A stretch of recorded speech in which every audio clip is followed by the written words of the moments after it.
The term supermajor is used when referring to the six largest publicly traded energy companies: BP, Chevron, ConocoPhillips, ExxonMobil, Shell, and Total.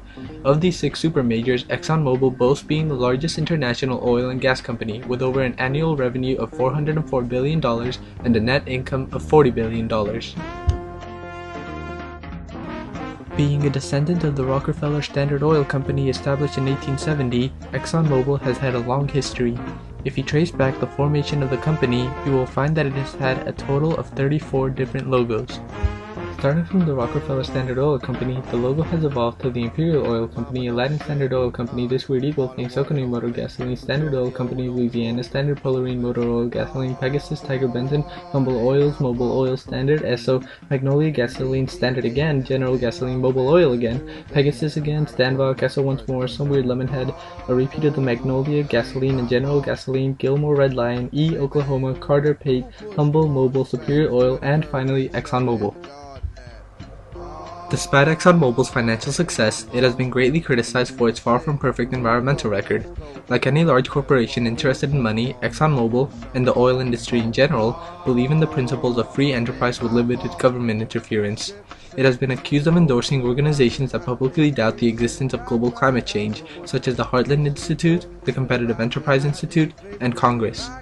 Other than giving donations to skeptics of global climate change, it has also influenced politicians to put efforts of developing cleaner energy sources aside.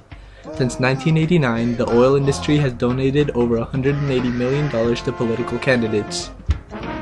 Because of this, people have developed a negative view of the oil industry.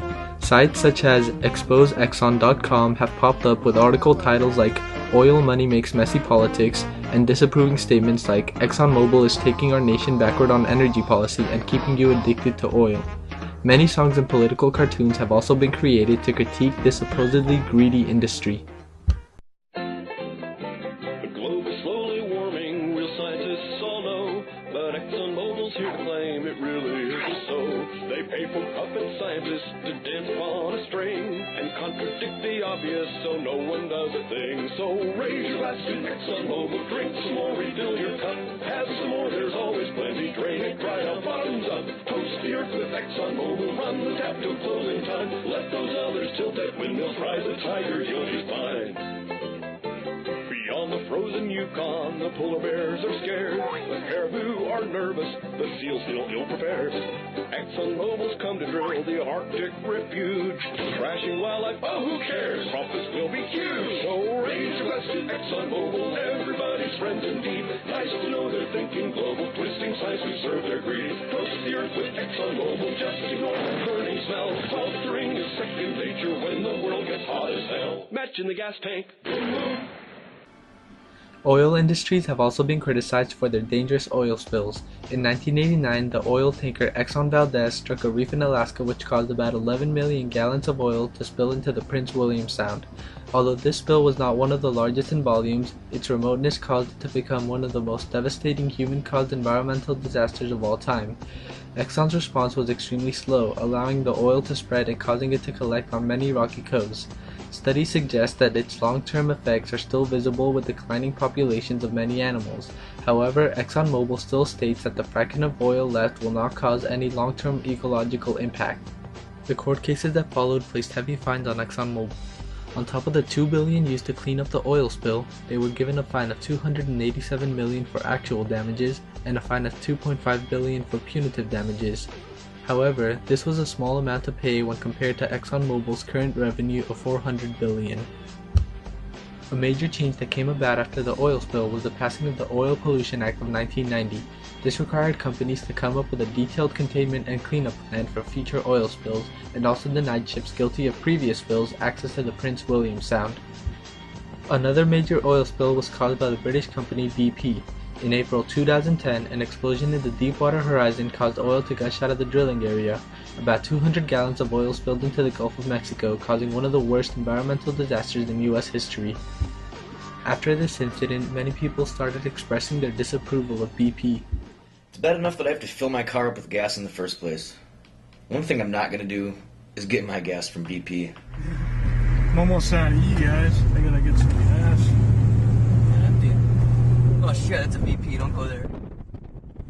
right on by. Maybe they would pay attention if every time you had a choice as a consumer, you drove right by BP Amoco and went somewhere else to get your petroleum needs.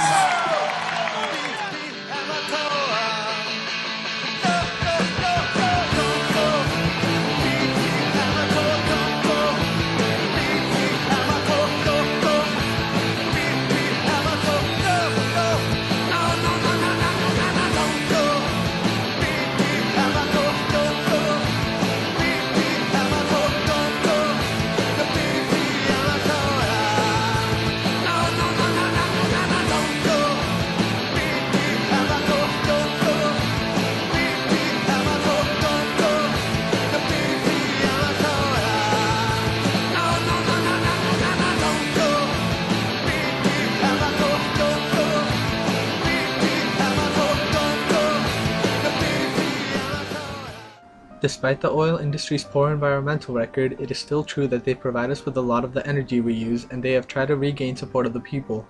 In 2007, ExxonMobil finally declared that it admitted the existence of global climate change. Furthermore, in 2010, it announced that it would invest about $600 million on cleaner technologies such as biofuels. Its efforts may seem a little bit late, but it's definitely a giant step in the right direction.